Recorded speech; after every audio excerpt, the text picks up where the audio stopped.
شهر رمضان الذي أنزل فيه القرآن. الحمد لله والصلاة والسلام على رسول الله أما بعد. بسم الله الرحمن الرحیم. محترم اوریدونکو، کله چې د رمضان میاشت په ختمېدو شي نو بیا سرسیا ورکول، فطرانه ورکول، فطرانه هم ورته ویلی کېږي، زکات الفطر هم ورته ویلی کېږي او پښتانه ورته سرسیا وایي. نو د دې متعلق یو دوه درې مختصر خبرې. یو دا چې د دې حکم څه دی. نو د دې حکم دا دی چې دا فرض ده، دا په غټ او په وړوکي او په نارینه او په زنانه ټولو باندې فرض ده.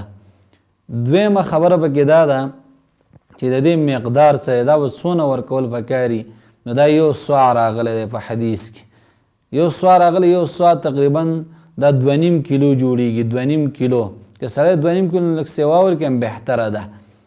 او دا به خوراک ورکوي، لکه وریجې شوې یا وړه شو وغیره.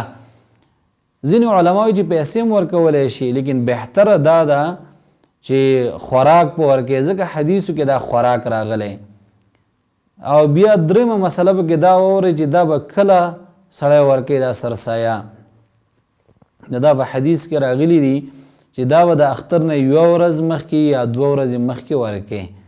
او دارنګې د اختر د مونځ نه بیا مخکې ادا کوي. که د اختر د مونځ نه وروسته ورکړو نو بیا یوه عامه صدقه ده، بیا سرسایه او فطرانه نه ده. او ځینې خلک داسې کوي چې رمضان میاشت شروع شي نو دا سرسایه ورکوي. دا غلطه ده، دا صحیح نه ده. بس د اختر نه 1 ورځ یا 2 ورځې مخکې ورکولی شي، لکه دا په حدیث کې راغلي. او د اختر د مونځ نه مخکې ورکول پکار دي.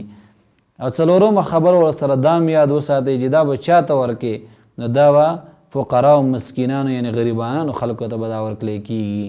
وصلی الله علی خیر خلقه محمد و آله و اصحابه اجمعین.